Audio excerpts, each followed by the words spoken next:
শীতকালীন সবজি হিসেবে ফুলকপি যখন ঘরে প্রতিদিন আসে তখন ফুলকপির পরোটা ব্রেকফাস্টে বা ডিনারে রাখলে কেমন হয়? তাও যদি চিজই ফুলকপির পরোটা হয়। নমস্কার বন্ধুরা, আমি মালা। চলে এসেছি ফুলকপির সাতকাহন নিয়ে।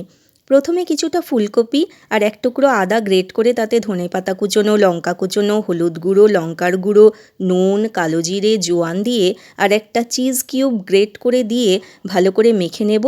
এটাই পরোটার পুর হিসেবে ব্যবহার করব।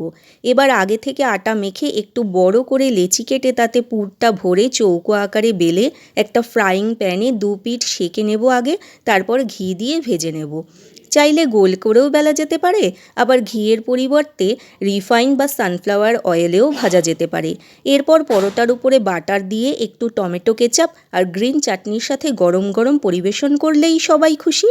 গ্রিন চাটনির রেসিপি পরের ভিডিওতে অবশ্যই শেয়ার করে দেব, দেখবেন আর বাড়িতে তৈরি করে আমাকে কমেন্টে অবশ্যই জানাবেন কেমন হয়েছে।